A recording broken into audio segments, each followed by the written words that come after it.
Yep, got you good. Thank you.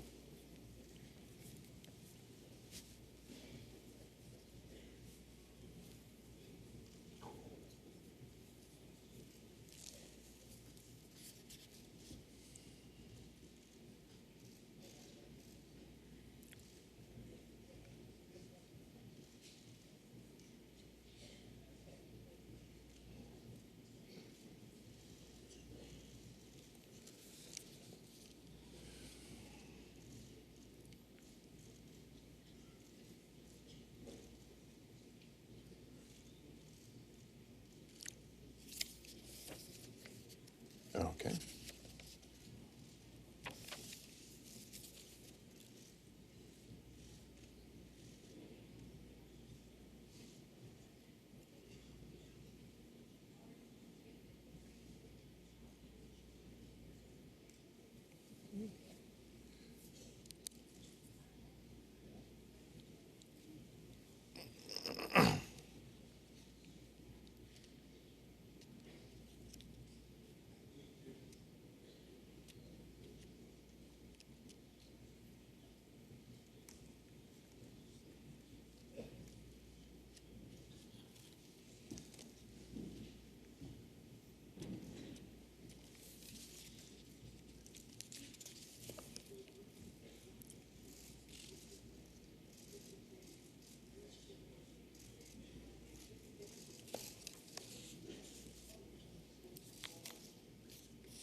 We're 1 minute away.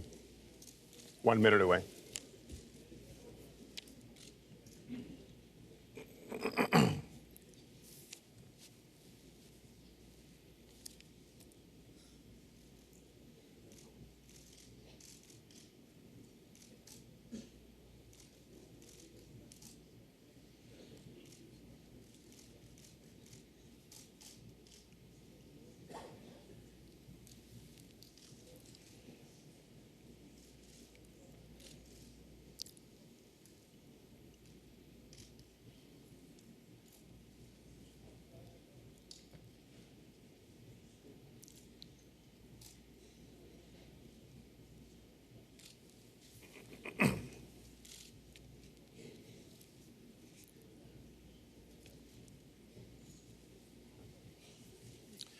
Good evening from Hofstra University in Hempstead, New York. I'm Lester Holt, anchor of NBC Nightly News. I want to welcome you to the first presidential debate. The participants tonight are Donald Trump and Hillary Clinton. This debate is sponsored by the Commission on Presidential Debates, a nonpartisan, nonprofit organization. The commission drafted tonight's format, and the rules have been agreed to by the campaigns. The 90-minute debate is divided into 6 segments, each 50 minutes long. We'll explore 3 topic areas tonight: achieving prosperity, America's direction, and securing America. At the start of each segment, I will ask the same lead-off question to both candidates, and they will each have up to 2 minutes to respond. From that point until the end of the segment, we'll have an open discussion. The questions are mine and have not been shared with the commission or the campaigns. The audience here in the room has agreed to remain silent so that we can focus on what the candidates are saying. I will invite you to applaud, however, at this moment as we welcome the candidates. Democratic nominee for President of the United States, Hillary Clinton, and Republican nominee for President of the United States, Donald J. Trump.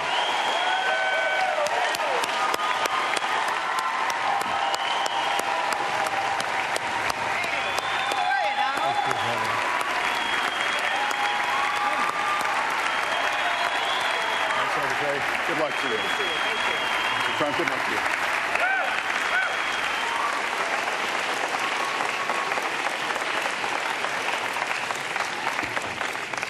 Well, I don't expect us to cover all the issues of this campaign tonight, but I remind everyone there are 2 more presidential debates scheduled. We are going to focus on many of the issues that voters tell us are most important, and we're going to press for specifics. I am honored to have this role, but this evening belongs to the candidates and just as important to the American people. Candidates, we look forward to hearing you articulate your policies and your positions, as well as your visions and your values. So, let's begin. We're calling this opening segment Achieving Prosperity, and central to that is jobs.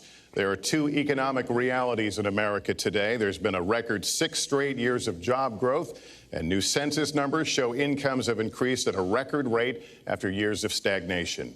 However, income inequality remains significant, and nearly half of Americans are living paycheck to paycheck.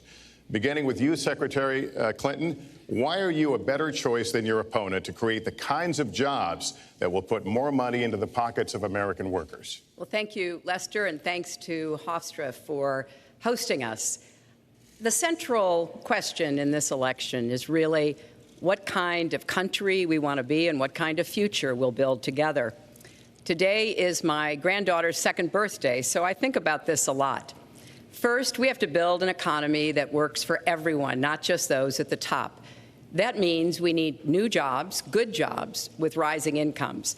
I want us to invest in you. I want us to invest in your future. That means jobs in infrastructure, in advanced manufacturing, in innovation and technology, clean renewable energy, and small business, because most of the new jobs will come from small business. We also have to make the economy fairer. That starts with raising the national minimum wage and also guarantee, finally, equal pay for women's work. I also want to see more companies do profit sharing. If you help create the profits, you should be able to share in them, not just the executives at the top. And I want us to do more to support people who are struggling to balance family and work. I've heard from so many of you about the difficult choices you face and the stresses that you're under. So let's have paid family leave, earned sick days. Let's be sure we have affordable child care and debt-free college. How are we going to do it? We're going to do it by having the wealthy pay their fair share and close the corporate loopholes. Finally, we tonight are on the stage together, Donald Trump and I. Donald, it's good to be with you. We're going to have a debate where we are talking about the important issues facing our country. You have to judge us. Who can shoulder the immense, awesome responsibilities of the presidency? Who can put into action the plans that will make your life better? I hope that I will be able to earn your vote on November 8th. Secretary Clinton, thank you. Mr. Trump, the same question to you. It's about putting more money into the pockets of American workers. You have up to 2 minutes. Thank you, Lester. Our jobs are fleeing the country. They're going to Mexico. They're going to many other countries. You look at what China is doing to our country in terms of making our product. They're devaluing their currency, and there's nobody in our government to fight them. And we have a very good fight, and we have a winning fight, because they're using our country as a piggy bank to rebuild China, and many other countries are doing the same thing. So we're losing our good jobs, so many of them. When you look at what's happening in Mexico, a friend of mine who builds plants said it's the 8th wonder of the world. They're building some of the biggest plants anywhere in the world, some of the most sophisticated, some of the best plants. With the United States, as he said, not so much. So Ford is leaving. You see that, their small car division leaving. Thousands of jobs, leaving Michigan, leaving Ohio. They're all leaving, and we can't allow it to happen anymore. As far as child care is concerned and so many other things, I think Hillary and I agree on that. We probably disagree a little bit as to numbers and amounts and what we're going to do, but perhaps we'll be talking about that later. But we have to stop our jobs from being stolen from us. We have to stop our companies from leaving the United States, and with it, firing all of their people. All you have to do is take a look at Carrier Air Conditioning in Indianapolis. They fired 1,400 people. They're going to Mexico. So many, hundreds and hundreds of companies are doing this. We cannot let it happen. Under my plan, I'll be reducing taxes tremendously, from 35% to 15% for companies, small and big businesses. That's going to be a job creator like we haven't seen since Ronald Reagan. It's going to be a beautiful thing to watch. Companies will come, they will build, they will expand, new companies will start, and I look very, very much forward to doing it. We have to renegotiate our trade deals, and we have to stop these countries from stealing our companies and our jobs. Secretary Clinton, would you like to respond? Well, I think that trade is an important issue. Of course, we are 5% of the world's population. We have to trade with the other 95%. And we need to have smart, fair trade deals. We also, though, need to have a tax system that rewards work and not just financial transactions.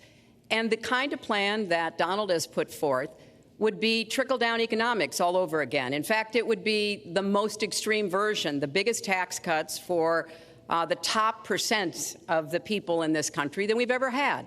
I call it trumped-up trickle-down, because that's exactly what it would be. That is not how we grow the economy. We just have a different view about what's best for growing the economy, how we make investments that will actually produce jobs and rising incomes. I think we come at it from somewhat different perspectives. I understand that. You know, Donald was very fortunate in his life, and that's all to his benefit. He started his business with $14 million borrowed from his father, and he really believes that the more you help wealthy people, the better off we'll be, and that everything will work out from there. I don't buy that. I have a different experience. My father was a small businessman. He worked really hard. He printed drapery fabrics on long tables where he pulled out those fabrics and he went down with a silk screen and dumped the paint in and took the squeegee and kept going. And so what I believe is the more we can do for the middle class, the more we can invest in you, your education, your skills, your future, the better we will be off and the better we'll grow. That's the kind of economy I want us to see again. Let me follow up with Mr. Trump, if I can. You've talked about creating 25 million jobs, and you've promised to bring back millions of jobs for Americans. How are we going to bring back the industries that have left this country for cheaper labor overseas? How specifically are you going to tell American manufacturers that you have to come back? Well, for one thing, and before we start on that, my father gave me a very small loan in 1975, and I built it into a company that's worth many, many billions of dollars with some of the greatest assets in the world. And I say that only because that's the kind of thinking that our country needs. Our country's in deep trouble. We don't know what we're doing when it comes to devaluations, and all of these countries all over the world, especially China, they're the best ever at it. What they're doing to us is a very, very sad thing. So we have to do that. We have to renegotiate our trade deals. And Lester, they're taking our jobs, they're giving incentives, they're doing things that, frankly, we don't do. Let me give you the example of Mexico. They have a VAT tax. We're in a different system. When we sell into Mexico, there's a tax. When they sell in automatic, 16% approximately. When they sell into us, there's no tax. It's a defective agreement. It's been defective for a long time, many years, but the politicians haven't done anything about it. Now, in all fairness to Secretary Clinton, yes, is that okay? Good. I want you to be very happy. It's very important to me. But in all fairness to Secretary Clinton, when she started talking about this, it was really very recently. She's been doing this for 30 years. And why hasn't she made the agreements better? The NAFTA agreement is defective just because of the tax and many other reasons, but just because of the fact. Let me interrupt just a moment. Secretary Clinton and others, politicians, should have been doing this for years, not right now because of the fact that we've created a movement. They should have been doing this for years. What's happened to our jobs and our country and our economy generally is, look, we owe $20 trillion. We cannot do it any longer, Lester. Back to the question, though, how do you specifically bring back jobs, American manufacturers? How do you make them bring the jobs back? Well, the first thing you do is don't let the jobs leave. The companies are leaving. I could name, there are thousands of them. They're leaving, and they're leaving in bigger numbers than ever. And what you do is you say, fine, you want to go to Mexico or some other country, good luck. We wish you a lot of luck. But if you think you're going to make your air conditioners or your cars or your cookies or whatever you make, and bring them into our country without a tax, you're wrong. And once you say you're going to have to tax them coming in, and our politicians never do this, because they have special interests, and the special interests want those companies to leave, because in many cases they own the companies. So what I'm saying is we can stop them from leaving. We have to stop them from leaving, and that's a big, big factor. Let me let Secretary Clinton get in there. Let's stop for a second and remember where we were 8 years ago. We had the worst financial crisis, the Great Recession, the worst since the 1930s. That was in large part because of tax policies that slashed taxes on the wealthy, failed to invest in the middle class, took their eyes off of Wall Street, and created a perfect storm. In fact, Donald was one of the people who rooted for the housing crisis. He said back in 2006, gee, I hope it does collapse because then I can go in and buy some and make some money. Well, it did collapse. That's called business, by the way. 9 million people lost their jobs, 5 million people lost their homes, and $13 trillion in family wealth was wiped out. Now, we have come back from that abyss, and it has not been easy. So we're now on the precipice of having a potentially much better economy, but the last thing we need to do is to go back to the policies that failed us in the first place. Independent experts have looked at what I've proposed and looked at what Donald's proposed, and basically they've said this, that if his tax plan, which would blow up the debt by over $5 trillion and would, in some instances, disadvantage middle-class families compared to the wealthy, were to go into effect, we would lose 3.5 million jobs and maybe have another recession. They've looked at my plans, and they've said, okay, if we can do this, and I intend to get it done, we will have 10 million more new jobs because we will be making investments where we can grow the economy. Take clean energy. Some country is going to be the clean energy superpower of the 21st century. Donald thinks that climate change is a hoax perpetrated by the Chinese. I think it's real. I did not. Science is real. I do not say that. And I think it's important that we grip this and deal with it, both at home and abroad. And here's what we can do. We can deploy 500 million more solar panels. We can have enough clean energy to power every home. We can build a new modern electric grid.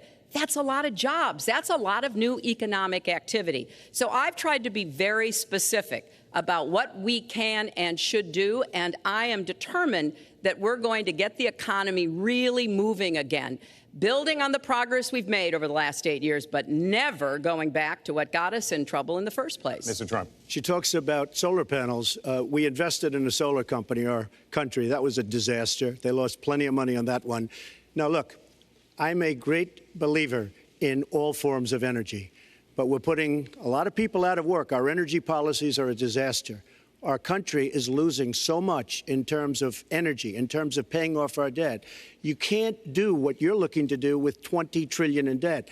The Obama administration, from the time they've come in, is over 230 years worth of debt, and he's topped it. He's doubled it in a course of almost 8 years, 7.5 years to be semi-exact. So I will tell you this.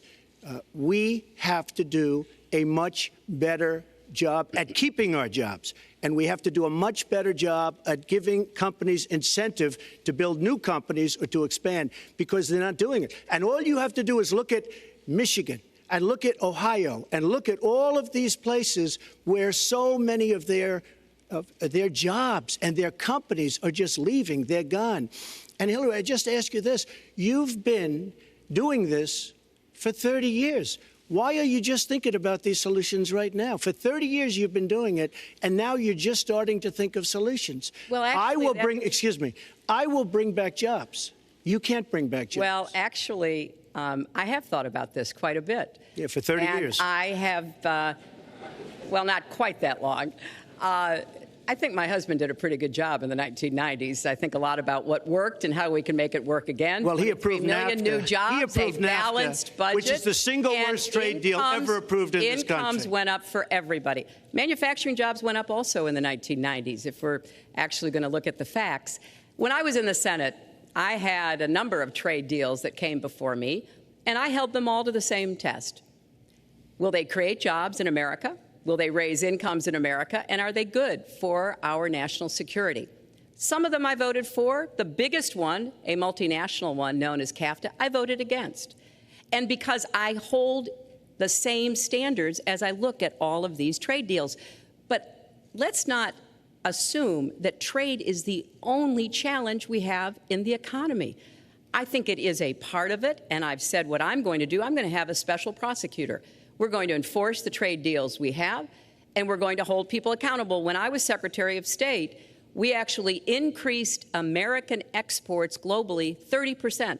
We increased them to China 50%. So I know how to really work to get new jobs and to get exports that help to create more new jobs. Well, you haven't done it in 30 years or 26 years. Well, any number you I've want to been do. a senator, You Donald, haven't done it. And you haven't I done have it. been a And Secretary of State, and I have Your done husband signed a lot. NAFTA, which was one of the worst things that ever happened to the that's your manufacturing opinion. industry. That is your You go to New England, you go to Ohio, Pennsylvania, you go anywhere you want, Secretary Clinton, and you will see devastation where manufacturing is down 30, 40, sometimes 50%. NAFTA is the worst trade deal maybe ever signed anywhere, but certainly ever signed in this country. And now you want to approve Trans-Pacific Partnership. You were totally in favor of it. Then you heard what I was saying, how bad it is, and you said, I can't win that debate. But you know that if you did win, you would approve that, and that will be almost as bad as NAFTA. Nothing will ever top NAFTA. That is just not accurate. I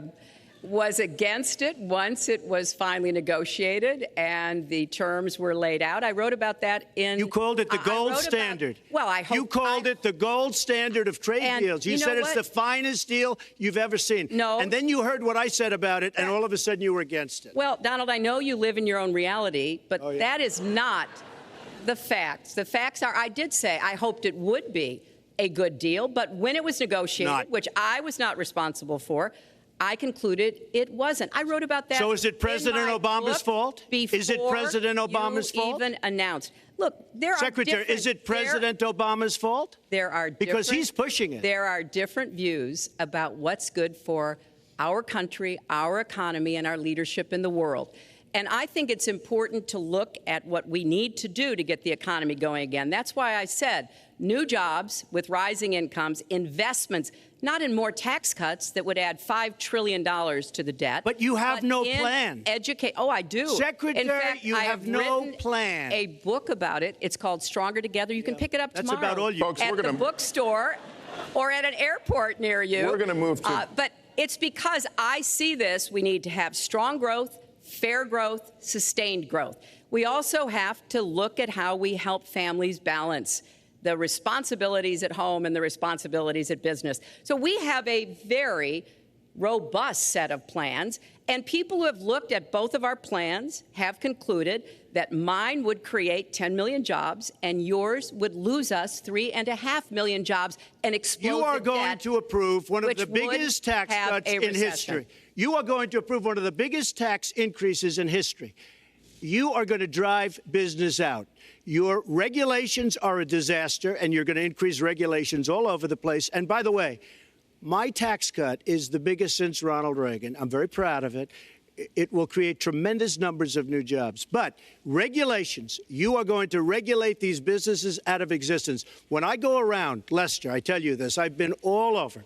And when I go around, despite the tax cut, the things that business and people like the most is the fact that I'm cutting regulation. You have regulations on top of regulations, and new companies cannot form, and old companies are going out of business, and you want to increase the regulations and make them even worse. I'm going to cut regulations, but I'm going to cut taxes big league, and you're going to raise taxes big league. End of story. Let me get you to pause right there, because we're going to move into the next segment. We're going to talk taxes. That can't be left Please to stand. Please take 30 seconds. I kind of assumed that there would be a lot of these charges and claims. And so we have taken the homepage of my website, HillaryClinton.com, and we've turned it into a fact checker. So if you want to see in real time what the facts are, please go and take a look. And take a look at mine also, and you'll see. Not add a penny to the debt, and your plans would add $5 trillion to the debt. What I have proposed would cut regulations and streamline them for small businesses. What I have proposed would be paid for by raising taxes on the wealthy because they have made all the gains in the economy. And I think it's time that the wealthy and corporations paid their fair share to support this country. Well, you just opened the next segment. Well, look, could I just finish? Actually, I think I should. I'm going to give you a chance right here. With the and new you take a look at her website. She's going to raise taxes $1.3 trillion. Mr. Trump, and look at her website. You know what? It's no different than this. She's telling us how to fight ISIS. Just go to her website. She tells you how to fight ISIS on her website. I don't think General Douglas MacArthur would like that too much. The next segment, we're continuing the subject of... Well, at least I have a plan to fight ISIS. No, you're telling the enemy everything you want to do. No, we're not. See, you're telling the enemy everything you want to do. No wonder you've been fighting. No wonder you've been fighting ISIS your entire adult life. Folks, go to the fact checkers, get to work. You are unpacking a lot here, and we're still on the issue of achieving prosperity. And I want to talk about taxes. The fundamental difference between the two of you concerns the wealthy. Secretary Clinton, you're calling for a tax increase in the wealthiest Americans. I'd like you to further defend that. And Mr. Trump, you're calling for tax cuts for the wealthy. I'd like you to defend that. And this next 2-minute answer goes to you, Mr. Trump. Well, I'm really calling for major jobs because the wealthy are going to create tremendous jobs. They're going to expand their companies. They're going to do a tremendous job. I'm getting rid of the carried interest provision. And if you really look, it's not a tax. It's really not a great thing for the wealthy. It's a great thing for the middle class. It's a great thing for companies to expand. And when these people are going to put billions and billions of dollars into companies, and when they're going to bring $2.5 trillion back from overseas, where they can't bring the money back because politicians like Secretary Clinton won't allow them to bring the money back because the taxes are so onerous and the bureaucratic red tape. So what is so bad? So what they're doing is they're leaving our country, and they're, believe it or not, leaving because taxes are too high and because some of them have lots of money outside of our country, and instead of bringing it back and putting the money to work because they can't work out a deal to, and everybody agrees it should be brought back, instead of that, they're leaving our country to get their money because they can't bring their money back into our country because of bureaucratic red tape, because they can't get together, because we have a president that can't sit them around a table and get them to approve something. And here's the thing. Republicans and Democrats agree that this should be done. $2.5 trillion. I happen to think it's double that. It's probably $5 trillion that we can't bring into our country, Lester.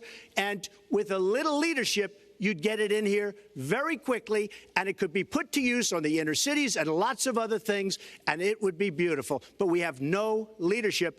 And honestly, that starts with Secretary Clinton. All right, you have 2 minutes on the same question to defend tax increases on the wealthiest Americans, Secretary Clinton. I have a feeling that by the end of this evening, I'm going to be blamed for everything that's ever happened. Why not? Why not? Yeah, why not? You know, just join the debate by saying more crazy things. Now, let me say there's nothing crazy about not letting our companies bring their money back into their country. This is Secretary Clinton's 2 minutes, please. Yeah, well, let's start the clock again, Lester. We've looked at your tax proposals. I don't see changes in the corporate tax rates or the kinds of proposals you're referring to that would cause the repatriation, bringing back of money that's stranded overseas. I happen to support that. I happen to support that in a way that will actually work to our benefit. But when I look at what you have proposed, you have what is called now the Trump loophole, because it would so advantage you and the business you do. You've proposed an approach that has a $4 billion tax benefit for your family. And when you look at what you are proposing, how much for my family? It is, Lester, as I said, trumped up trickle down. Trickle down did not work. It got us into the mess we were in 2008 and 2009. Slashing taxes on the wealthy hasn't worked, and a lot of really smart, wealthy people know that. And they are saying, hey, we need to do more to make the contributions we should be making to rebuild the middle class. I don't think top-down works in America. I think building the middle class, investing in the middle class, making college debt-free so more young people can get their education, helping people refinance their debt from college at a lower rate. Those are the kinds of things that will really boost the economy. Broad-based, inclusive growth is what we need in America, not more advantages for people at the very top. Mr. Trump, typical politician, all talk, no action, sounds good, doesn't work, never going to happen. Our country is suffering because people like Secretary Clinton have made such bad decisions in terms of our jobs and in terms of what's going on. Now, look, we have the worst revival of an economy since the Great Depression. And believe me, we're in a bubble right now.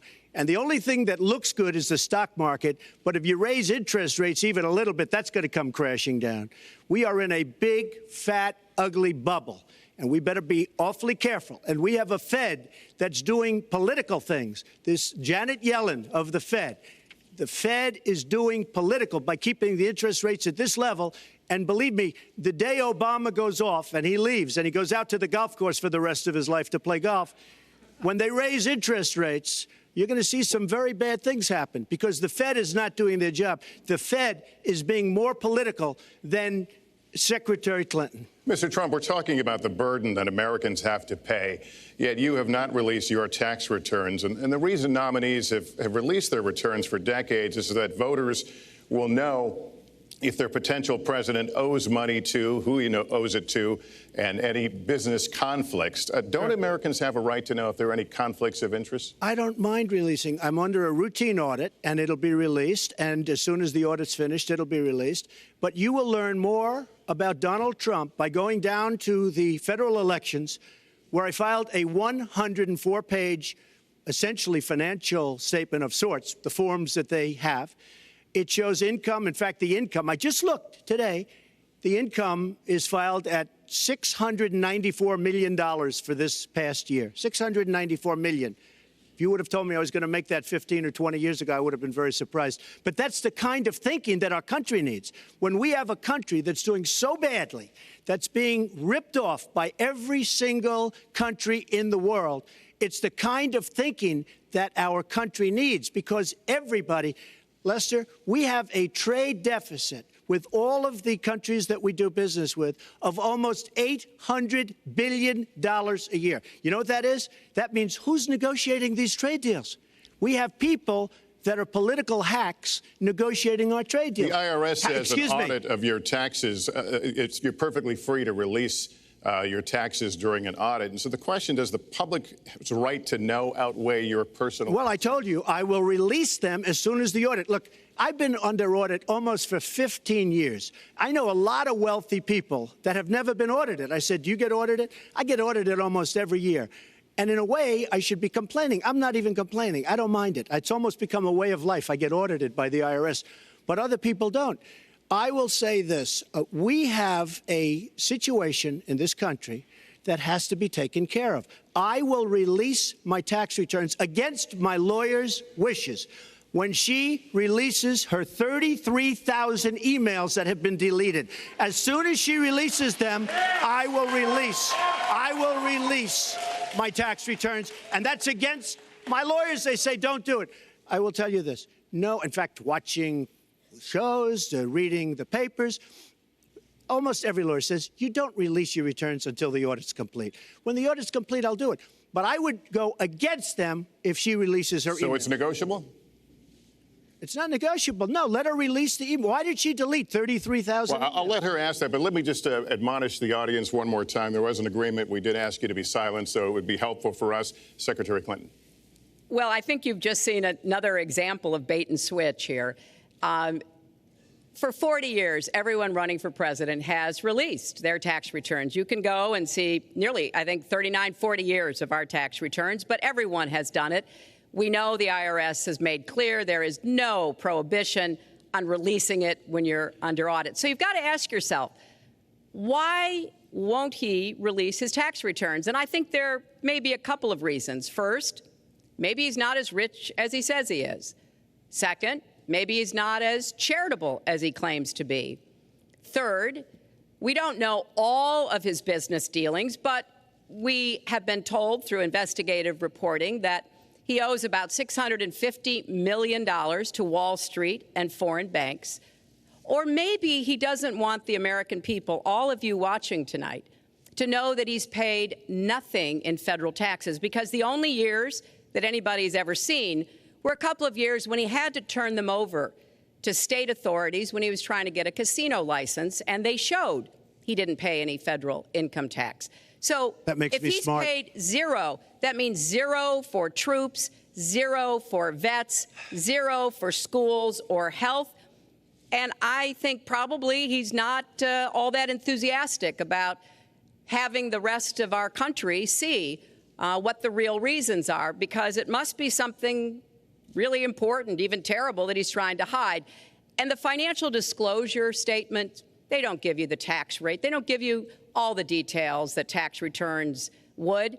And it just seems to me that this is something that the American people deserve to see. And I have no reason to believe that he's ever going to release his tax returns, because there's something he's hiding. And we'll guess. We'll keep guessing at what it might be that he's hiding. But I think the question is, were he ever to get near the White House, what would be those conflicts? Who does he owe money to? Well, he owes you the answers to that, and he should provide them. He also raised the issue of your emails. Do you want to respond to that? I do. You know, I made a mistake using a private email. That's for sure. And if I had to do it over again, I would obviously do it differently. But I'm not going to make any excuses. It was a mistake, and I take responsibility for that. Mr. Trump? That was more than a mistake. That was done purposely, okay? That was not a mistake. That was done purposely. When you have your staff taking the Fifth Amendment, taking the Fifth, so they're not prosecuted. When you have the man that set up the illegal server taking the Fifth, I think it's disgraceful. And believe me, this country thinks it's disgraceful. It really thinks it's disgraceful also. As far as my tax returns, you don't learn that much from tax returns, that I can tell you. You learn a lot from financial disclosure. And you should go down and take a look at that. The other thing, I'm extremely underleveraged. The report that said 650, which, by the way, a lot of friends of mine that know my business said, boy, that's really not a lot of money. It's not a lot of money relative to what I had. The buildings that were in question, they said in the same report, which was actually it wasn't even a bad story, to be honest with you, but the buildings are worth $3.9 billion. And the 650 isn't even on that. But it's not 650. It's much less than that. But I could give you a list of banks. I would, if that would help you, I would give you a list of banks. These are very fine institutions, very fine banks. I could do that very quickly. I am very underleveraged. I have a great company. I have a tremendous income. And the reason I say that is not in a braggadocious way. It's because it's about time that this country had somebody running it that has an idea about money. When we have $20 trillion in debt and our country's a mess. You know, it's one thing to have $20 trillion in debt and our roads are good and our bridges are good and everything's in great shape. Our airports are like from a third world country. You land at LaGuardia, you land at Kennedy, you land at LAX, you land at Newark, and you come in from Dubai and Qatar and you see these incredible, you come in from China, you see these incredible airports, and you land, we've become a third world country. So, the worst of all things has happened. We owe $20 trillion, and we're a mess. We haven't even started. And we've spent $6 trillion in the Middle East, according to a report that I just saw, whether it's 6 or 5, but it looks like it's 6. $6 trillion in the Middle East. We could have rebuilt our country twice. And it's really a shame. And it's politicians like Secretary Clinton that have caused this problem. Our country has tremendous problems. We're a debtor nation, we're a serious debtor nation, and we have a country that needs new roads, new tunnels, new bridges, new airports, new schools, new hospitals, and we don't have the money because it's been squandered on so many of your ideas. Let you and respond, maybe and we'll move to our because next. you haven't paid any federal income tax for a lot of years. And the other thing I think is important It would be squandered too, believe me. If your main claim to be president of the United States is your business, then I think we should talk about that. You know, your campaign manager said that you built a lot of businesses on the backs of little guys. And indeed, I have met a lot of the people who were stiffed by you and your businesses, Donald. I've met dishwashers, painters, architects, glass installers, marble installers, drapery installers, like my dad was, who you refused to pay when they finished the work that you asked them to do. We have an architect in the audience who designed one of your clubhouses at one of your golf courses. It's a beautiful facility. It immediately was put to use, and you wouldn't pay what the man needed to be paid, what he was charging you. Maybe he didn't do a good job, and I was unsatisfied with his work, which our country should do too. The thousands of people that you have stiffed over the course of your business not deserve some kind of apology from someone who has taken their labor, taken the goods that they produced, and then refused to pay them? I can only say that I'm certainly relieved that my late father never did business with you. He provided a good middle-class life for us, but the people he worked for, he expected the bargain to be kept on both sides. And when we talk about your business, you've taken business bankruptcy 6 times. There are a lot of great business people that have never taken bankruptcy once. You call yourself the king of debt. You talk about leverage. You even at one time suggested that you would try to negotiate down the national debt of the United States. Well, sometimes there's not a direct transfer of skills from business to government, but sometimes what happened in business would be really bad for government. Let's let Mr. And Trump we need to be very clear about that. Look, it's all words. It's all sound bites. I built an unbelievable company, some of the greatest assets anywhere in the world, real estate assets anywhere in the world, beyond the United States, in Europe, lots of different places. It's an unbelievable company. But on occasion, 4 times, we used certain laws that are there. And when Secretary Clinton talks about people that didn't get paid, first of all, they did get paid a lot, but taking advantage of the laws of the nation. Now, if you want to change the laws, you've been there a long time, change the laws. But I take advantage of the laws of the nation because I'm running a company. My obligation right now is to do well for myself, my family, my employees, for my companies. And that's what I do. But what she doesn't say is the tens of thousands of people that are unbelievably happy and that love me. I'll give you an example. We're just opening up on Pennsylvania Avenue, right next to the White House. So if I don't get there one way, I'm going to get to Pennsylvania Avenue another. But we're opening the old post office. Under budget, ahead of schedule, saved tremendous money. I'm a year ahead of schedule. And that's what this country should be doing. We build roads and they cost 2 and 3 and 4 times what they're supposed to cost. We buy products for our military and they come in at costs that are so far above what they were supposed to be because we don't have people that know what they're doing. When we look at the budget is bad to a large extent because we have people that have no idea as to what to do and how to buy. The Trump International is way under budget and way ahead of schedule. And we should be able to do that for our country. Well, we're well behind schedule, so I want to move to our next segment. We move into our next segment talking about America's direction, and let's start by talking about race. The share of Americans who say race relations are bad in this country is the highest it's been in decades, much of it amplified by shootings of African Americans by police, as we've seen recently in Charlotte and Tulsa. Race has been a big issue in this campaign, and one of you is going to have to bridge a very wide and bitter gap. So how do you heal the divide? Secretary Clinton, you get 2 minutes on this. Well, you're right. Race remains a significant challenge in our country.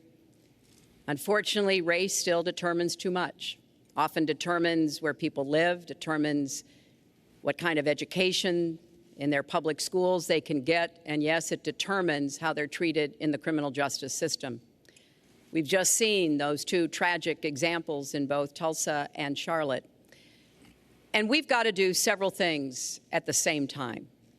We have to restore trust between communities and the police. We have to work to make sure that our police are using the best training, the best techniques, that they're well prepared to use force only when necessary. Everyone should be respected by the law, and everyone should respect the law. Right now, that's not the case in a lot of our neighborhoods. So I have, ever since the first day of my campaign, called for criminal justice reform. I've laid out a platform that I think would begin to remedy some of the problems we have in the criminal justice system. But we also have to recognize, in addition to the challenges that we face with policing, there are so many good, brave police officers who equally want reform. So we have to bring communities together in order to begin working on that as a mutual goal. And we've got to get guns out of the hands of people who should not have them. The gun epidemic is the leading cause of death of young African-American men, more than the next 9 causes put together. So we have to do 2 things, as I said. We have to restore trust. We have to work with the police. We have to make sure they respect the communities and the communities respect them. And we have to tackle the plague of gun violence, which is a big contributor to a lot of the problems that we're seeing today. All right, Mr. Trump, you have 2 minutes. How do you heal the divide?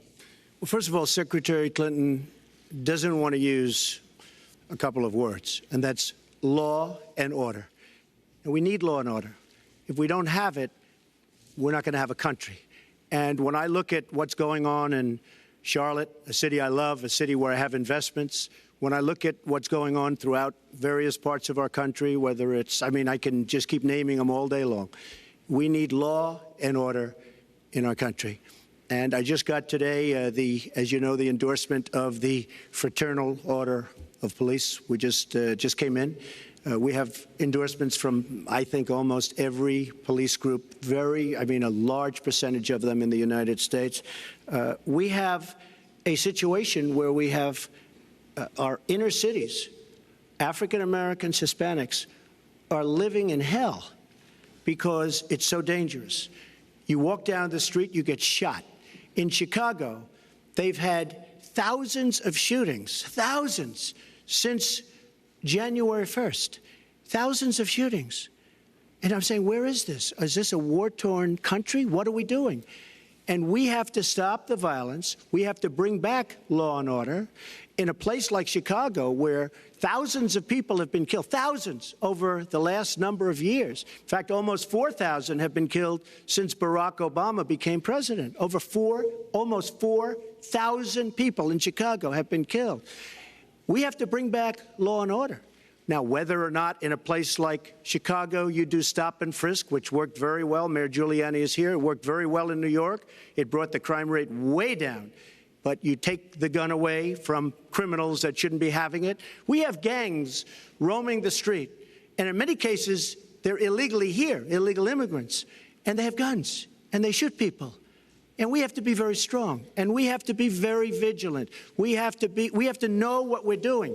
Right now, our police, in many cases, are afraid to do anything. We have to protect our inner cities because African-American communities are being decimated by crime. Your 2 minutes has expired, but I do want to follow up. Stop and frisk was ruled unconstitutional in New York because it largely singled out Black and Hispanic young men. No, you're wrong. It went before a judge who was a very against police judge. It was taken away from her, and our new mayor, refused to go forward with the case. They would have won an appeal. If you look at it throughout the country, there are many places where the argument is that it's a form of racial profiling. No, the argument is that we have to take the guns away from these people that have them and that are bad people that shouldn't have them.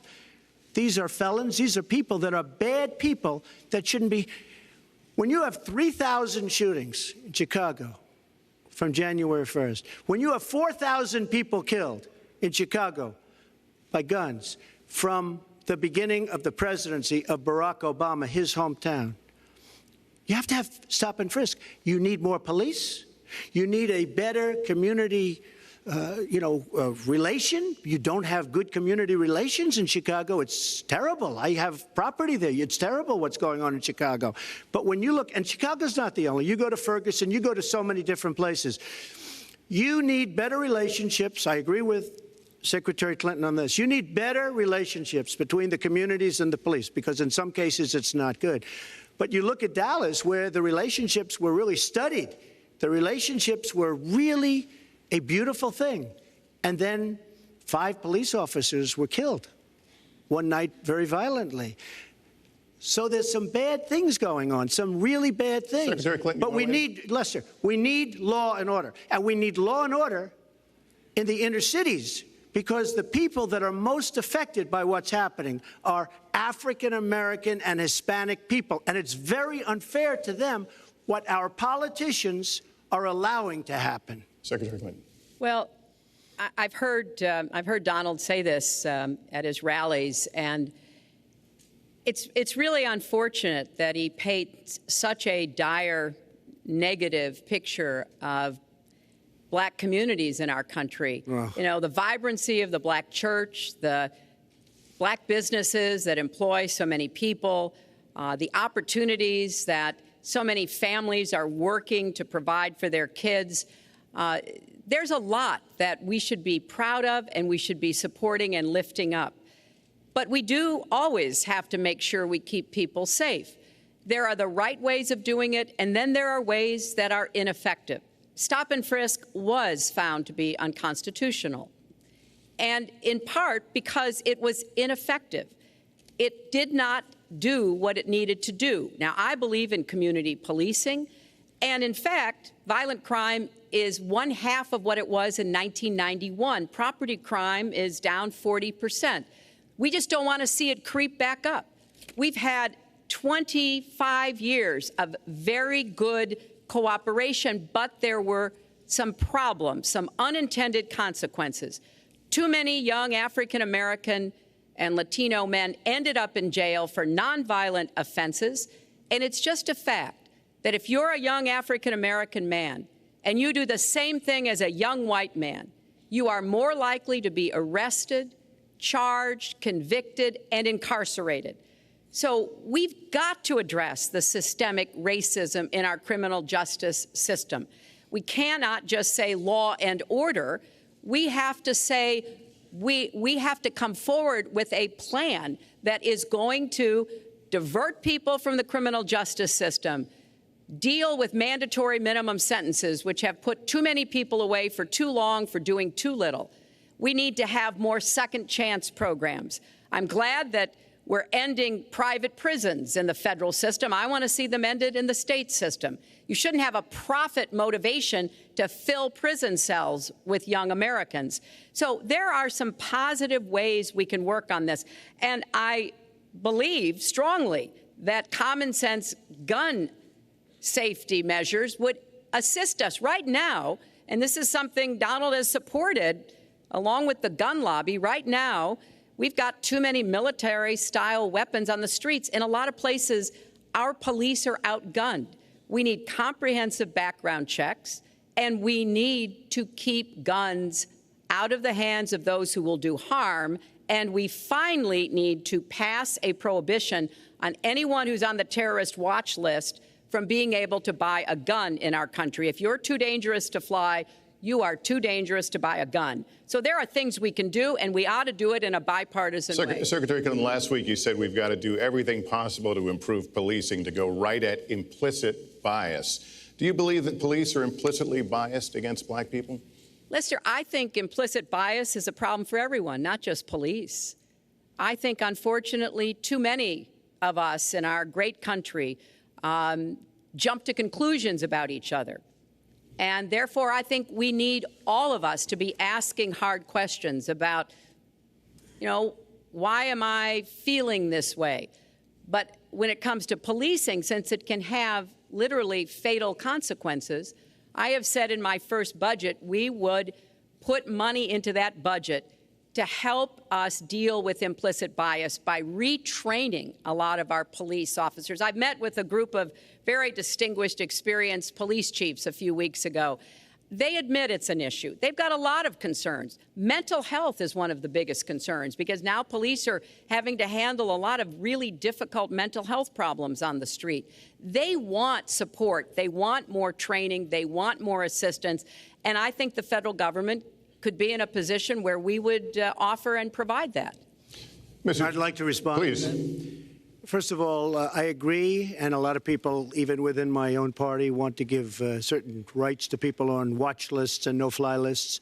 I agree with you. When a person is on a watch list or a no-fly list, and I have the endorsement of the NRA, which I'm very proud of. These are very, very good people, and they're protecting the Second Amendment. But I think we have to look very strongly at no-fly lists and watch lists, and when people are on there, even if they shouldn't be on there, we'll help them legally, we'll help them get off.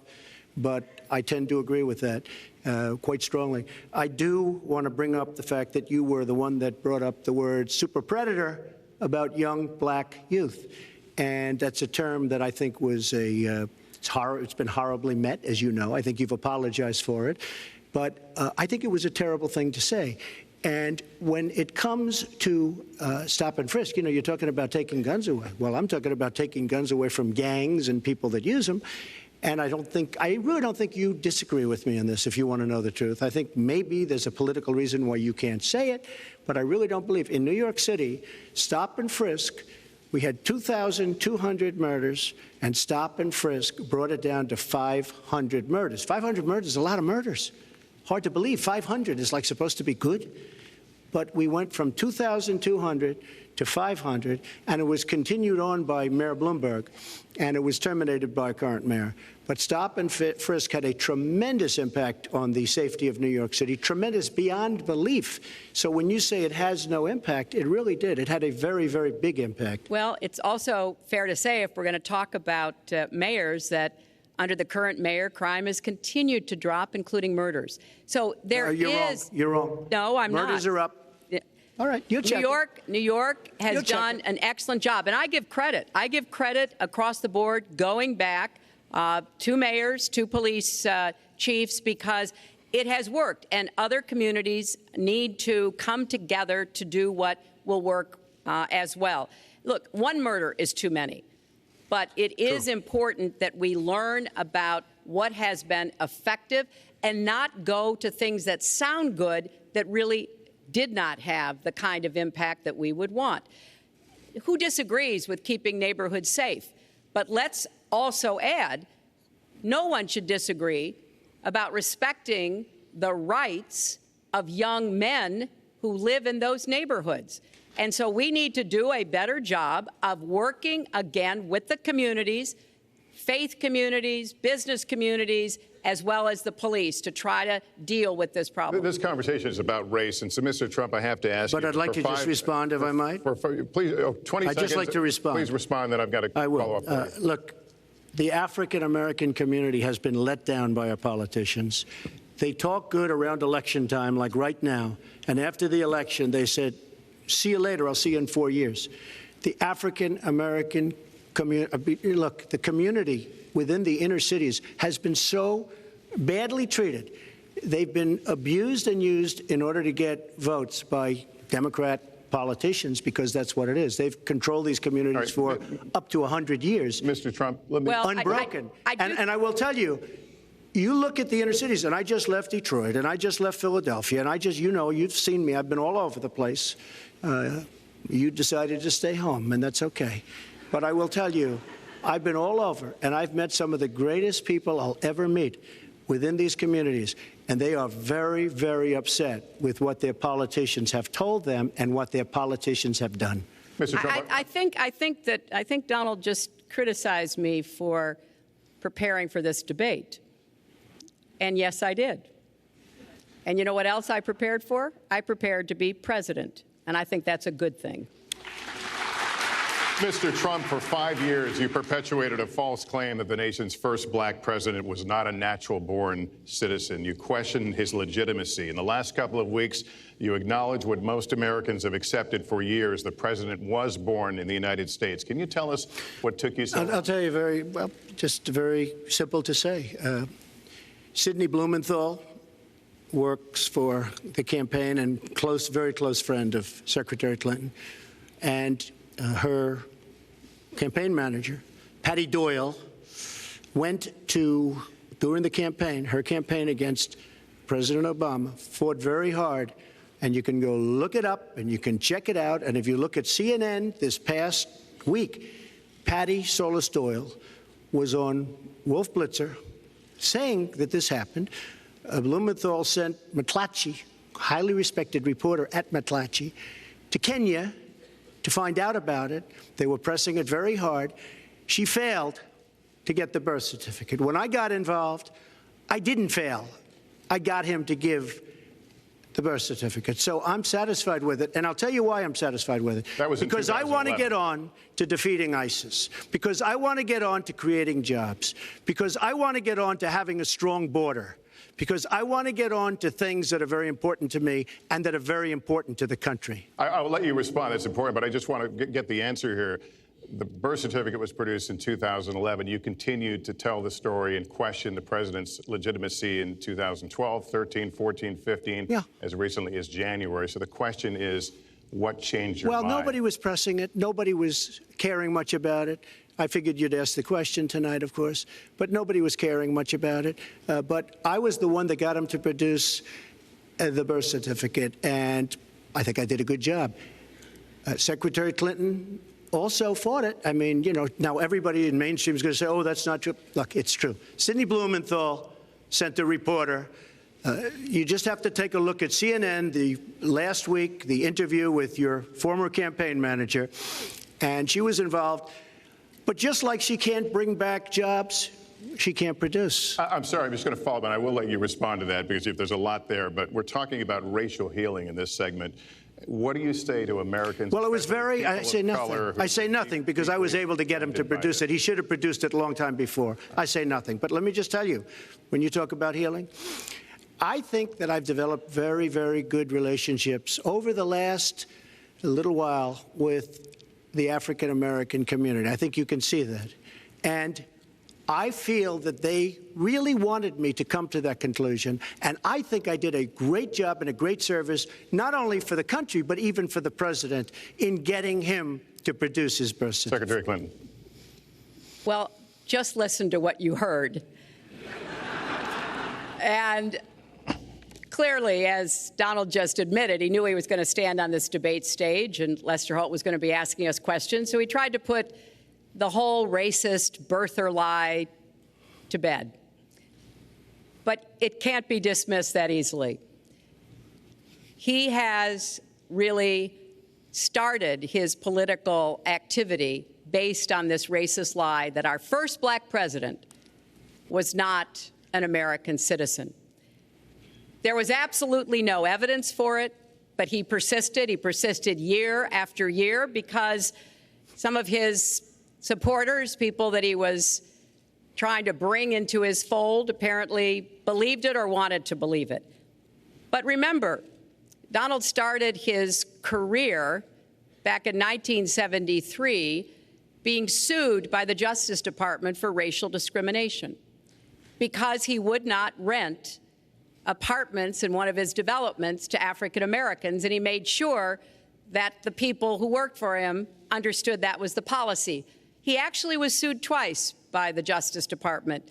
So he has a long record of engaging in racist behavior.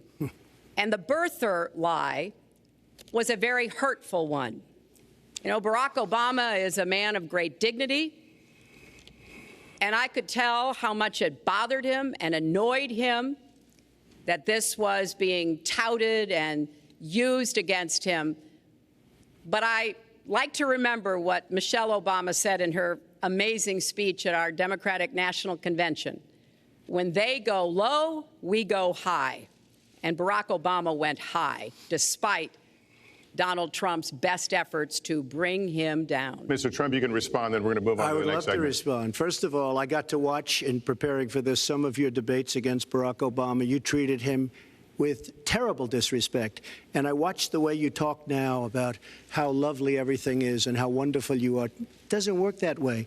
You were after him. You even sent out, or your campaign sent out, pictures of him in a certain garb, very famous pictures. I don't think you can deny that.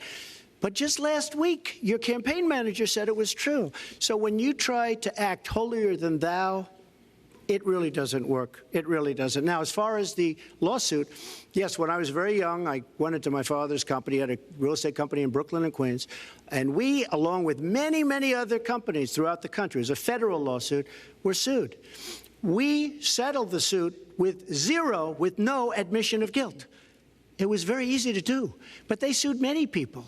I notice you bring that up a lot, and I also noticed the very nasty commercials that you do on me in so many different ways, which I don't do on you. Maybe I'm trying to save the money, but frankly, I look at that and I say, isn't that amazing? Because I settled that lawsuit with no admission of guilt. But that was a lawsuit brought against many real estate firms, and it's just one of those things. I'll go on one step further. In Palm Beach, Florida, tough community, a brilliant community, a wealthy community, probably the wealthiest community there is in the world. I opened a club and really got great credit for it. No discrimination against African Americans, against Muslims, against anybody. And it's a tremendously successful club, and I'm so glad I did it. And I have been given great credit for what I did, and I'm very, very proud of it. And that's the way I feel.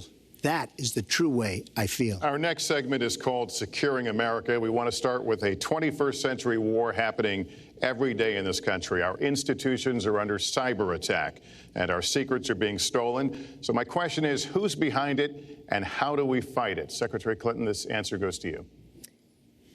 Well, I think cybersecurity, cyber warfare will be one of the biggest challenges facing the next president, because clearly we're facing at this point two different kinds of adversaries. There are the independent hacking groups that do it mostly for commercial reasons, to try to steal information that they then can use to make money. But increasingly, we are seeing cyber attacks coming from states, organs of states. The most recent and troubling of these has been Russia. There's no doubt now that Russia has used cyber attacks against all kinds of organizations in our country, and I am deeply concerned about this. I know Donald's very praiseworthy of Vladimir Putin, but Putin is playing a really tough, long game here. And one of the things he's done is to let loose cyber attackers to hack into government files, to hack into personal files, hack into the Democratic National Committee. And we recently have learned that, that this is one of their preferred methods of trying to wreak havoc and collect information. We need to make it very clear, whether it's Russia, China, Iran, or anybody else, the United States has much greater capacity. And we are not going to sit idly by and permit state actors to go after our information, our private sector information or our public sector information. And we're going to have to make it clear that we don't want to use the kinds of tools that we have. We don't want to engage in a different kind of warfare, but we will defend the citizens of this country. And the Russians need to understand that. I think they've been treating it as almost a probing. How far would we go? How much would we do? And that's why I was so shocked when Donald publicly invited Putin to hack into Americans. That is just unacceptable. It's one of the reasons why 50 national security officials who served in Republican administration have said that Donald is unfit to be the commander-in-chief. It's comments like that that really worry people who understand the threats that we face. Mr. Trump, you have 2 minutes in the same question. Who's behind it, and how do we fight it? I do want to say that I was just endorsed, and more are coming next week. It'll be over 200 admirals, many of them are here, admirals and generals endorsed me to lead this country. That just happened, and many more are coming, and I'm very proud of it. In addition, I was just endorsed by ICE. They've never endorsed anybody before on immigration. I was just endorsed by ICE. I was just recently endorsed 16,500 Border Patrol agents. So when Secretary Clinton talks about this, I mean, I'll take the admirals and I'll take the generals any day over the political hacks that I see that have led our country so brilliantly over the last 10 years with their knowledge, okay? Because look at the mess that we're in. Look at the mess that we're in. As far as the cyber, I agree to parts of what Secretary Clinton said. We should be better than anybody else, and perhaps we're not. I don't think anybody knows it was Russia that broke into the DNC. She's saying Russia, Russia, Russia, but maybe it was. I mean, it could be Russia, but it could also be China. It could also be lots of other people. It also could be somebody sitting on their bed that weighs 400 pounds, okay? You don't know who broke in to DNC. But what did we learn with DNC? We learned that Bernie Sanders was taken advantage of by your people, by Debbie Wasserman Schultz. Look what happened to her. But Bernie Sanders was taken advantage of. That's what we learned. Now, whether that was Russia, whether that was China, whether it was another country, we don't know. Because the truth is, under President Obama, we've lost control of things that we used to have control over. We came in with the Internet. We came up with the Internet. And I think Secretary Clinton and myself would agree very much. When you look at what ISIS is doing with the Internet, they're beating us at our own game, ISIS. So we have to get very, very tough on cyber and cyber warfare. It is a huge problem. I have a son. He's 10 years old. He has computers. He is so good with these computers. It's unbelievable. The security aspect of cyber is very, very tough, and maybe it's hardly doable. But I will say we are not doing the job we should be doing. But that's true throughout our whole governmental society. We have so many things that we have to do better, Lester, and certainly cyber is one of them. Secretary Clinton? Well, I think there are a number of issues that we should be addressing. I have put forth a plan to defeat ISIS. It does involve going after them online. I think we need to do much more with our tech companies to prevent ISIS and their operatives from being able to use the Internet to radicalize, even direct people in our country and Europe and elsewhere. But we also have to intensify our air strikes against ISIS and eventually support our Arab and Kurdish partners to be able to actually take out ISIS in Raqqa and their claim of being a caliphate. We're making progress. Our military is assisting in Iraq, and we're hoping that within the year we'll be able to push ISIS out of Iraq and then, really squeeze them in Syria. But we have to be cognizant of the fact that they've had foreign fighters coming to volunteer for them, foreign money, foreign weapons. So we have to make this the top priority, and I would also do everything possible to take out their leadership. I was involved in a number of efforts to take out al-Qaeda leadership when I was Secretary of State, including, of course, taking out bin Laden. And I think we need to go after Baghdadi as well, make that one of our organizing principles, because we've got to defeat ISIS and we've got to do everything we can to disrupt their propaganda efforts online. You mentioned ISIS, and we think of ISIS certainly as over there, but there are American citizens who have been inspired to commit acts of terror on American soil. The latest incident, of course, the bombings we just saw in New York and New Jersey, the knife attack at a mall in Minnesota, and the last year, deadly attacks in San Bernardino and Orlando. I'll ask this to both of you. Tell us specifically how you would prevent homegrown attacks by American citizens, Mr. Trump. Well, first I have to say one thing, very important. Secretary Clinton is talking about taking out ISIS. We will take out ISIS.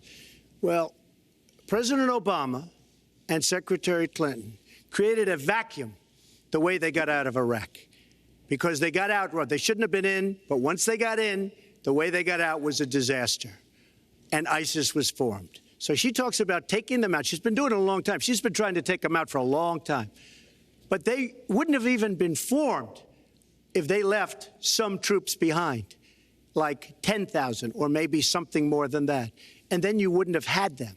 Or, as I've been saying for a long time, and I think you'll agree because I said it to you once, had we taken the oil, and we should have taken the oil, ISIS would not have been able to form either because the oil was their primary source of income. And now they have the oil all over the place, including the oil, a lot of the oil in Libya, which was another one of her disasters. Secretary Clinton. Well, I hope the fact checkers are turning up the volume and really working hard. Donald supported the invasion of Iraq. Wrong. That is absolutely wrong. Proved over and over again. Wrong. He actually advocated for the actions we took in Libya and urged that Gaddafi be taken out after actually doing some business with him one time. But the larger point, he says this constantly, is George W. Bush made the agreement about when American troops would leave Iraq, not Barack Obama. And the only way that American troops could have stayed in Iraq is to get an agreement from the then Iraqi government that would have protected our troops. And the Iraqi government would not give that. But let's talk about the question you asked, Lester. The question you asked is, what do we do here in the United States? That's the most important part of this. How do we prevent attacks? How do we protect our people? And I think we've got to have an intelligence surge where we are looking for every scrap of information. I was so proud of law enforcement in New York, in Minnesota, in New Jersey. You know, they responded so quickly, so professionally to the attacks that occurred by Rahami, and they brought him down. And we may find out more information because he is still alive, which may prove to be an intelligence benefit. So we've got to do everything we can to vacuum up intelligence from Europe, from the Middle East. That means we've got to work more closely with our allies. And that's something that Donald has been very dismissive of.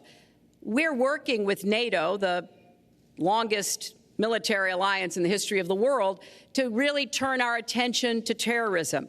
We're working with our friends in the Middle East, many of which, as you know, are Muslim-majority nations.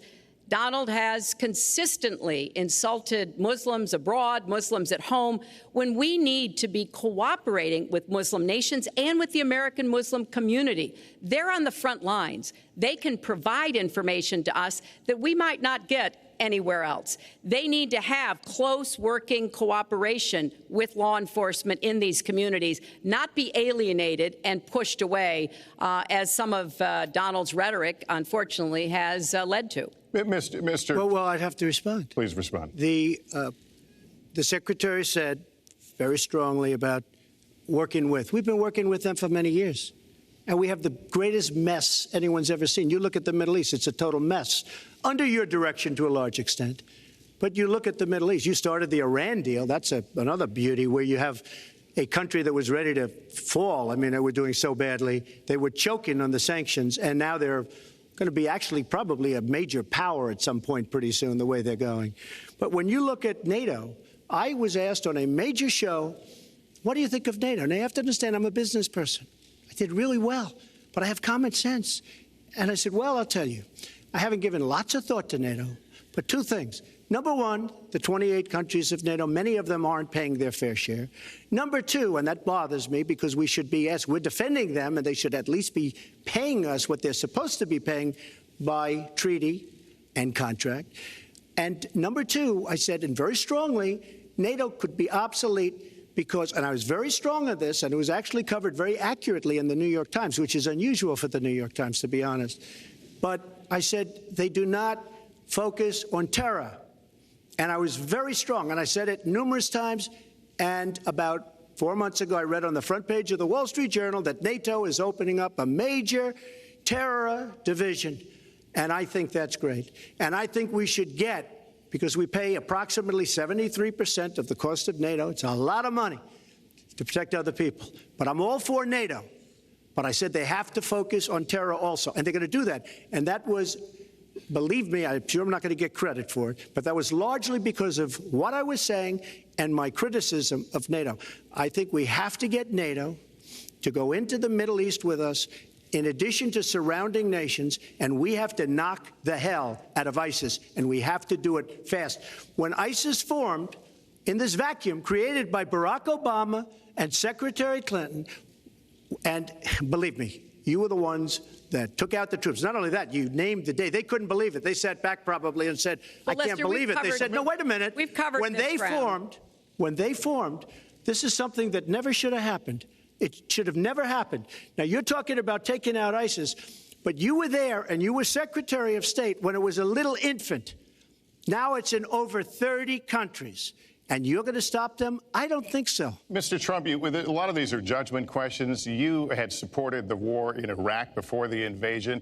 What makes your judgment? I did not support the war in Iraq. 2002. That is a mainstream media nonsense put out by her because she, frankly, I think the best person in her campaign is mainstream media. My question is, since you would you like to hear? Why is your I was against the war. Wait a minute. I was against the war in Iraq, just so you put it out. The record shows otherwise. The record does not show that. Why is your judgment? The record shows that I'm right. When I did an interview with Howard Stern, very lightly, first time anyone's asked me that, I said, very lightly, I don't know, maybe, who knows, essentially. I then did an interview with Neil Cavuto. We talked about the economy is more important. I then spoke to Sean Hannity, which everybody refuses to call Sean Hannity.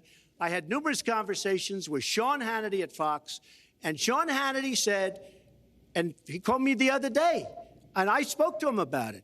He said, you were totally against the war, because he was for the war. Why is your judgment better than... And that was before the war started.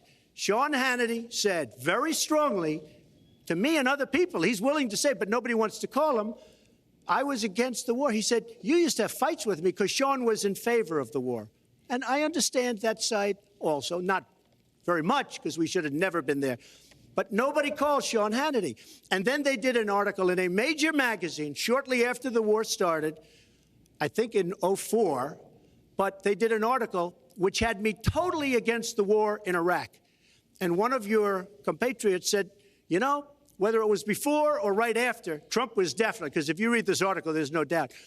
But if somebody, and I'll ask the press, if somebody would call up Sean Hannity, this was before the war started, he and I used to have arguments about the war. I said it's a terrible and a stupid thing. It's going to destabilize the Middle East, and that's exactly what it's done. It's been a disaster. My reference was to what you had said in 2002, and my question was, why is your judgment any different than Mrs. Clinton? Well, I have much better judgment than she does. There's no question about that. I also have a much better temperament than she has. You know, I have a much better. She spent, let me tell you, she spent hundreds of millions of dollars on an advertising. You know, they get Madison Avenue into a room, they put names. Oh, temperament, let's go after. I think my strongest asset, maybe by far, is my temperament. I have a winning temperament. I know how to win. She does not know how to win. Clinton. Wait, the AFL-CIO the other day, behind the blue screen, I don't know who you were talking to, Secretary Clinton, but you were totally out of control. I said, there's a person with a temperament that's got a problem. Secretary Clinton. Woo, okay. Let's talk about two important issues that were briefly mentioned by Donald. First, NATO. You know, NATO as a military alliance has something called Article 5, and basically it says this: an attack on one is an attack on all. And do you know the only time it's ever been invoked? After 9/11, when the 28 nations of NATO said that they would go to Afghanistan with us to fight terrorism, something that they still are doing by our side. With respect to Iran, when I became Secretary of State, Iran was weeks away from having enough nuclear material to form a bomb. They had mastered the nuclear fuel cycle under the Bush administration. They had built covert facilities. They had stocked them with centrifuges that were whirling away. And we had sanctioned them. I voted for every sanction against Iran when I was in the Senate, but it wasn't enough. So I spent a year and a half putting together a coalition that included Russia and China to impose the toughest sanctions on Iran. And we did drive them to the negotiating table. And my successor, John Kerry, and President Obama got a deal that put a lid on Iran's nuclear program without firing a single shot. That's diplomacy. That's coalition building. That's working with other nations.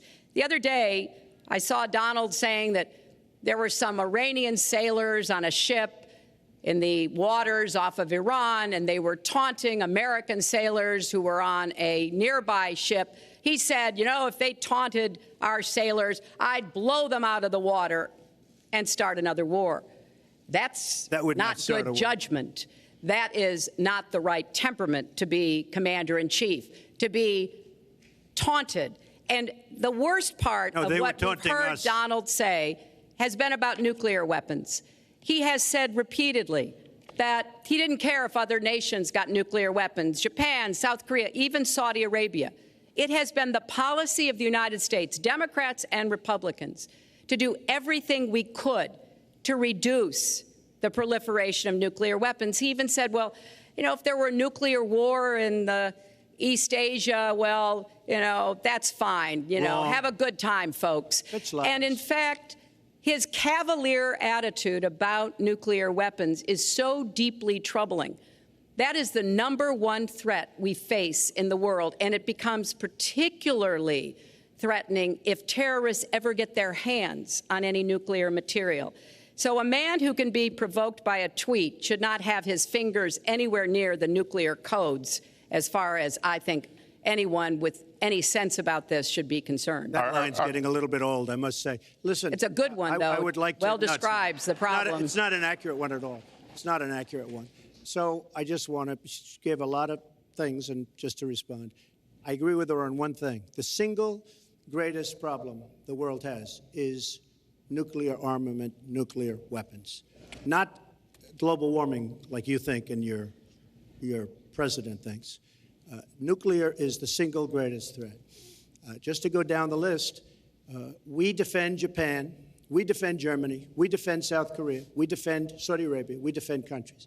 They do not pay us what they should be paying us because we are providing tremendous service and we're losing a fortune. That's why we're losing. We lose on everything.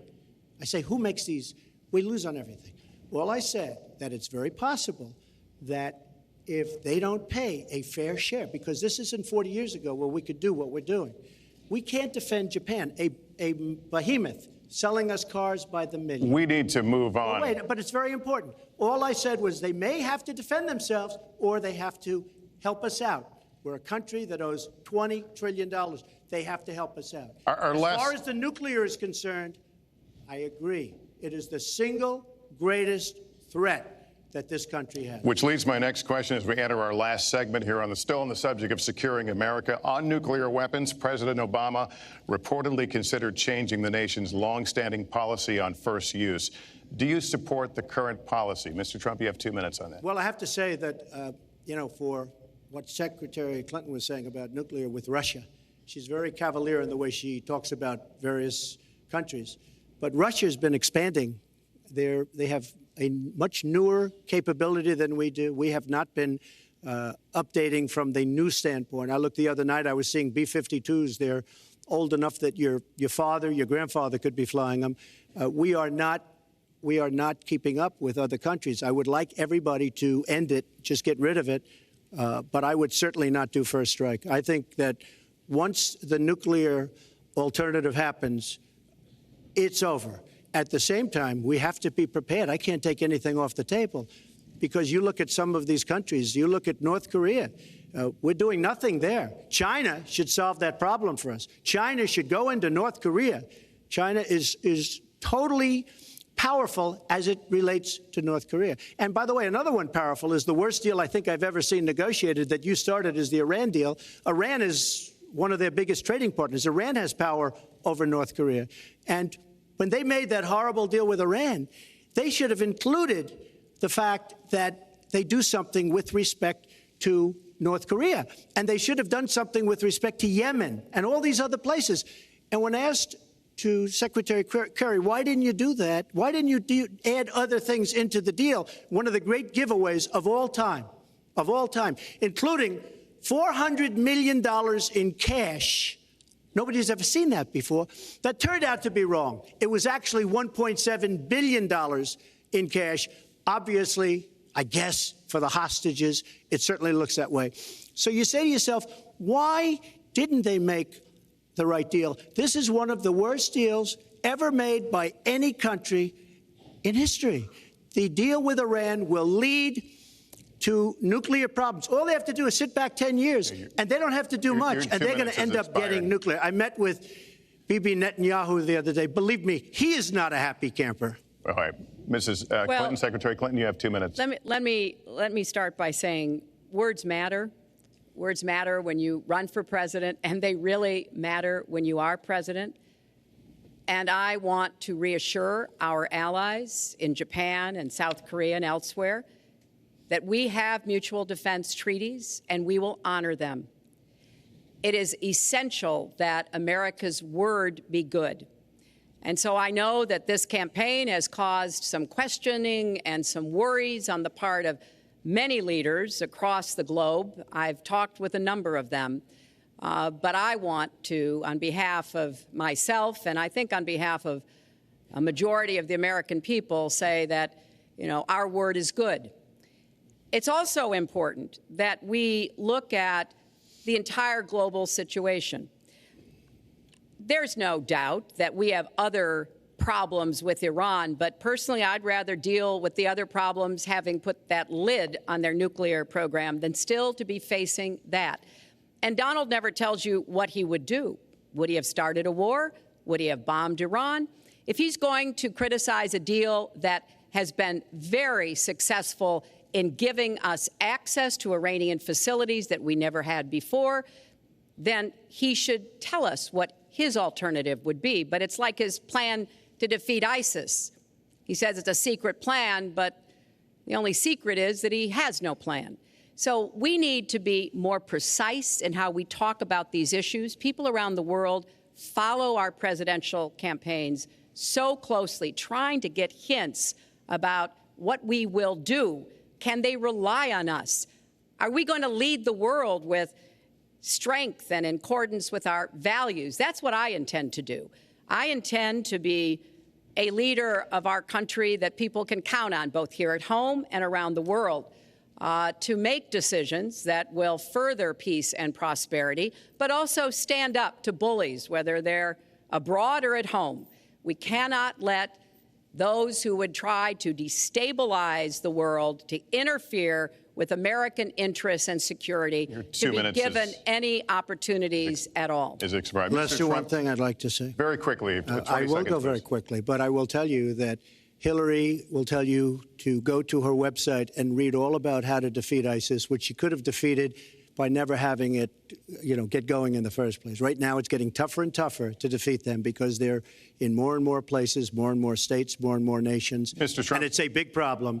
And as far as Japan is concerned, I want to help all of our allies. But we are losing billions and billions of dollars. We cannot be the policeman of the world. We cannot protect countries all over the world where they're not paying us what we need. We have just a few final questions. She doesn't say that because she's got no business ability. We need heart. We need a lot of things. But you have to have some basic ability. And sadly, she doesn't have that. All of the things that she's talking about could have been taken care of during the last 10 years, let's say, while she had great power. But they weren't taken care of. And if she ever wins this race, they won't be taken care of. Mr. Trump, this year, Secretary Clinton became the first woman nominated for president by a major party. Earlier this month, you said she doesn't have, quote, a presidential look. She's standing here right now. What did you mean by that? She doesn't have the look. She doesn't have the stamina. I said she doesn't have the stamina. And I don't believe she does have the stamina. To be president of this country, you need tremendous stamina. The quote was, I just don't think she has a presidential look. Wait a minute, Leslie, you asked me a question. Did you ask me a question? You have to be able to negotiate our trade deals. You have to be able to negotiate, that's right, with Japan, with Saudi Arabia. I mean, can you imagine we're defending Saudi Arabia, and with all of the money they have, we're defending them and they're not paying? All you have to do is speak to them. Wait, you have so many different things you have to be able to do, and I don't believe that Hillary has the stamina. Let's let her respond. Well, as soon as he travels to 112 countries and negotiates a peace deal, a ceasefire, a release of dissidents, an opening of new opportunities in nations around the world, or even spends 11 hours testifying in front of a congressional committee. He can talk to me about stamina. The world, let me tell you, Hillary has experience, but it's bad experience. We have made so many bad deals during the last, so she's got experience, that I agree, but it's bad experience. Whether it's the Iran deal that you're so in love with, where we gave them $150 billion back, whether it's the Iran deal, whether it's anything you can name, you almost can't name a good deal. I agree. She's got experience, but it's bad experience. And this country can't afford to have another 4 years of that kind of experience. We are at the final question. One thing, very Lester, quickly, is, you know, he tried to switch from looks to stamina. But this is a man who has called women pigs, slobs, and dogs, and someone who has said pregnancy is an inconvenience to employers, who has said women don't deserve equal pay unless they do as good a job as men. And one of the worst things he said was about a woman in a beauty contest. He loves beauty contests, supporting them and hanging around them. And he called this woman Miss Piggy. Then he called her Miss Housekeeping because she was Latina. Donald, she has a name. Where did you find her this? name Where is did you find Alicia this? Machado. Where did you find and it? she has become a U.S. citizen, and you can bet she's going to vote this November. Okay, good. Let me just tell you. Mr. Trump, we'll just take 10 seconds, and then we're going to have the final question. Hillary is hitting me with tremendous commercials. Some of it said in entertainment. Some of it said somebody who's been very vicious to me, Rosie O'Donnell. I said very tough things to her, and I think everybody would agree that she deserves it, and nobody feels sorry for her. But you want to know the truth? I was going to say something extremely rough to Hillary, to her family, and I said to myself, I can't do it. I just can't do it. It's inappropriate. It's not nice. But she spent hundreds of millions of dollars on negative ads on me, many of which are absolutely untrue. They're untrue and they're misrepresentations.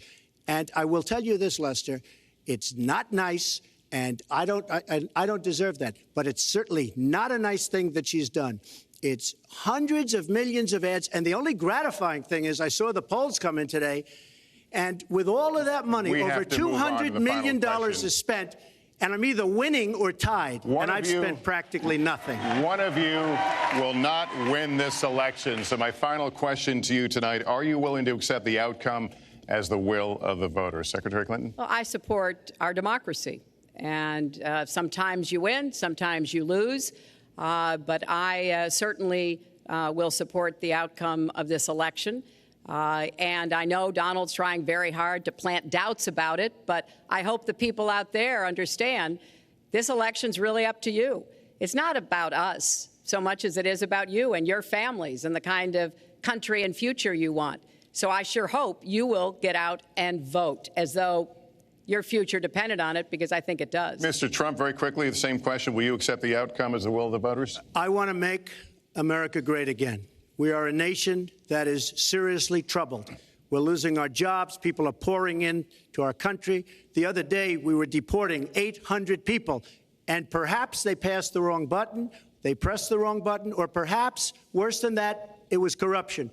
But these people that we were going to deport for good reason ended up becoming citizens. And it was 800, and now it turns out it might be 1,800, and they don't even know. Will you accept the outcome here's of the the election? story. I want to make America great again. I'm going to be able to do it. I don't believe Hillary will. The answer is, if she wins, I will absolutely support her. All right. Well, that is going to do it for us. That concludes our debate for this evening. A spirited one. We covered a lot of ground, not everything, as I suspected we would. The next presidential debates are scheduled for October 9th at Washington University in St. Louis and October 19th at the University of Nevada, Las Vegas. The conversation will continue. A reminder, the vice presidential debate is scheduled for October 4th at Longwood University in Farmville, Virginia. My thanks to Hillary Clinton and to Donald Trump and to Hofstra University for hosting us tonight. Good night, everyone.